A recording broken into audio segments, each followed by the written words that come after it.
first time.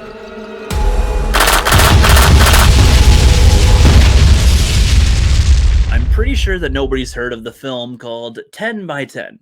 I'm not even sure why they really call it that. I assume that's what they mean, 10 by 10, the 10x10, 10 by 10. There's a room that's in the movie that might be like 10 feet by 10 feet, but I don't know.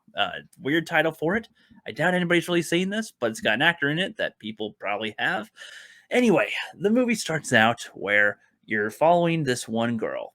But no. In fact, it's not you're following this girl. There's a dude that seems to be keeping his eye on this chick, Kathy. She's going about her day. She's going to the coffee shop. She's a florist. She's going to the gym in the morning. This dude kind of follows her around a bit.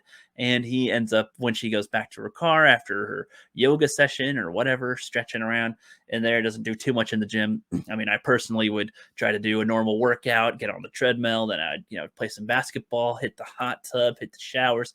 I'd have a longer day than her, but whatever. That's cool. That's cool.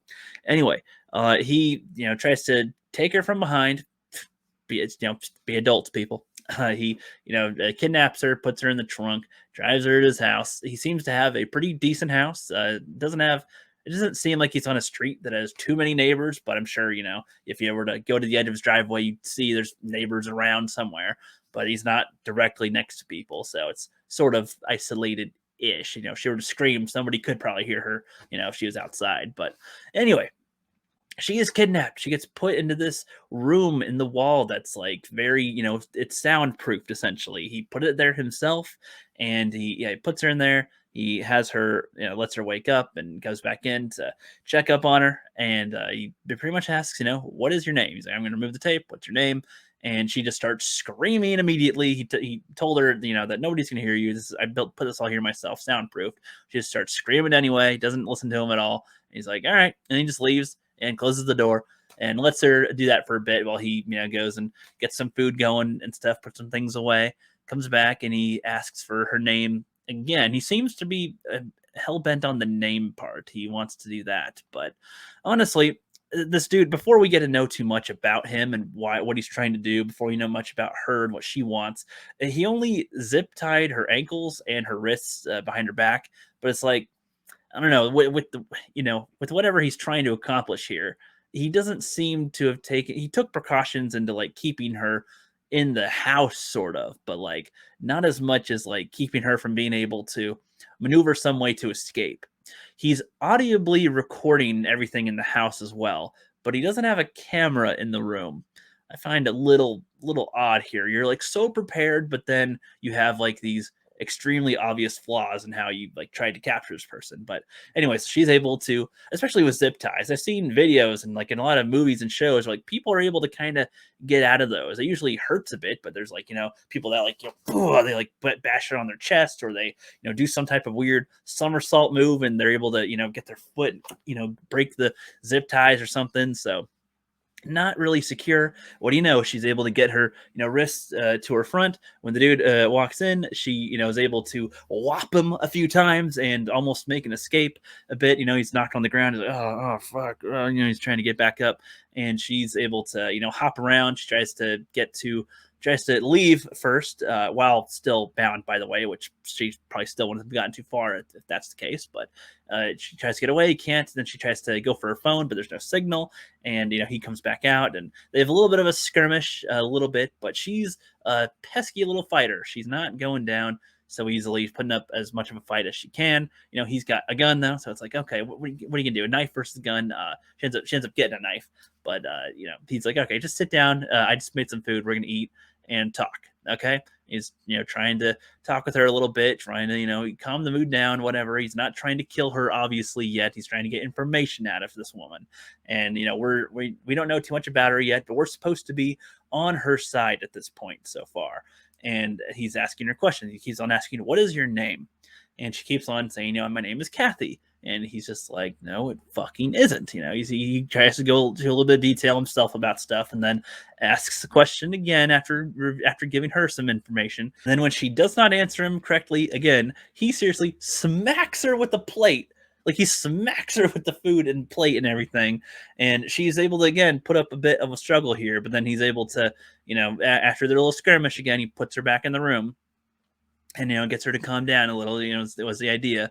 But while she's in there, she's got her wrist up front. She took the phone, put that in her pocket as well, and she's trying to make a little escape through like a tiles or something.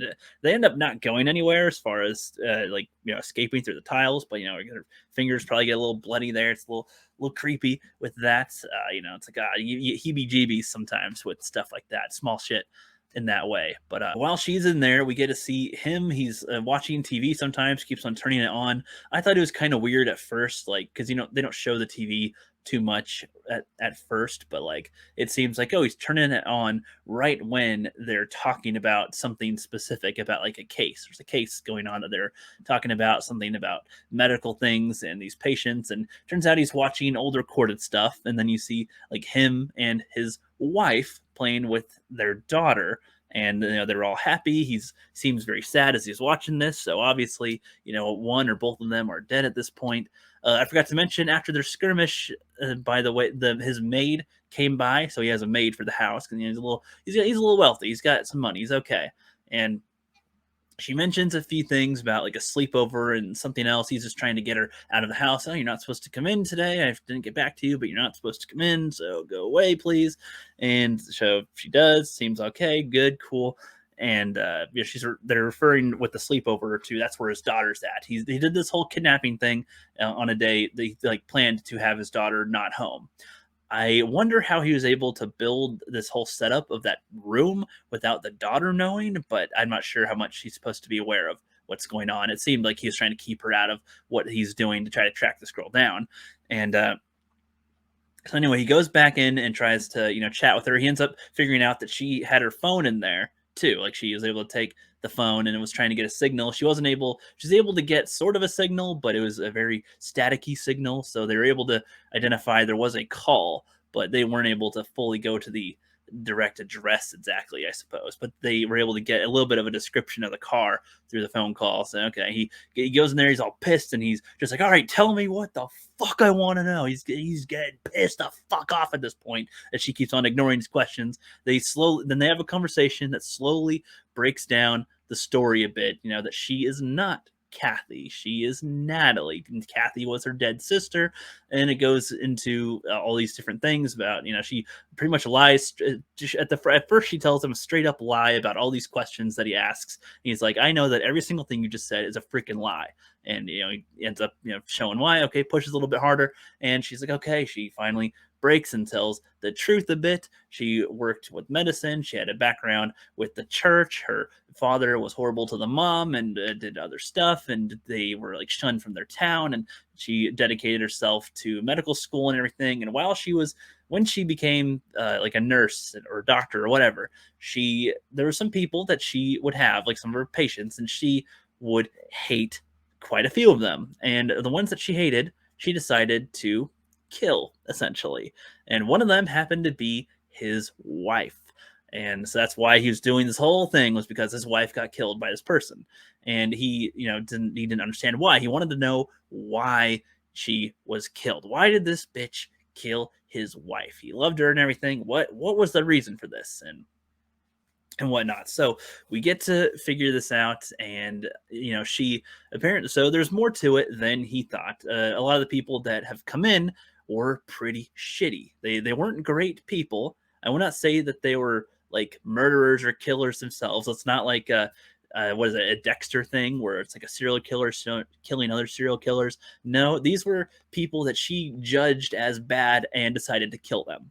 Like there's this there's this chick that she like jumped out of a 2-story building and said that her boyfriend or husband was beating her, even though he has not laid a finger on her. She like lied about it entirely, and got him to like 25 years in jail or something. And it was like, oh shit. So she ended up, oh, that person, she did some medicine stuff and she was killed. The guy here thought that his wife was like framed with stuff, that she had too much alcohol in her body. That's weird because she doesn't drink that much, and that she had like a rape drug in her. And he's like, that must have been planted there. And the girl here, Natalie, she's like, no, your wife cheats on you. Your wife was cheating on you quite a bit. She was seeing a dude. A dude came to the hospital and said, that she overheard what they're talking about. They meet up here and there, and like, you didn't even care. Your daughter, even, by the way, probably not even yours. And oh, if this was interesting to see play out, because he was so dedicated and motivated to finding out what's going to happen with his wife. He misses his wife so much, and now she's saying things that he's looking back at. He's looking at some of the recordings that he was looking at, and there's a little phone, little text to her phone that she takes a look at, looks at him.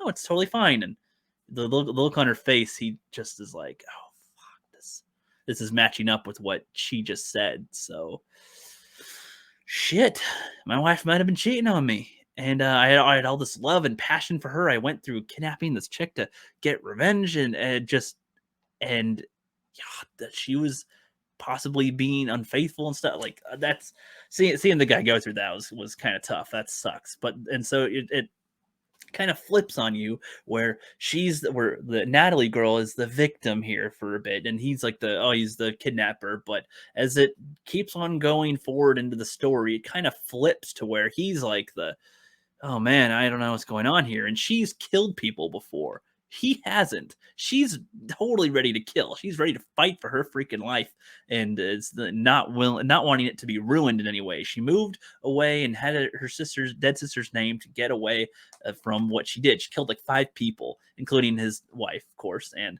had a new identity and was done with the medical stuff. It didn't seem like she was going to do it again, so she only did it that one time, and that was it.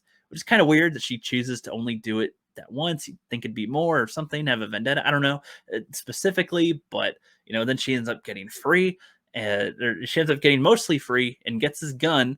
The daughter comes home with the maid. She shoots the maid, takes the daughter hostage. It's like total freaking flip around 180 here on what's happening with the story here. And he's like, oh no, please don't kill her. I won't tell anyone. She's like, I can't trust you. Couldn't leave it alone.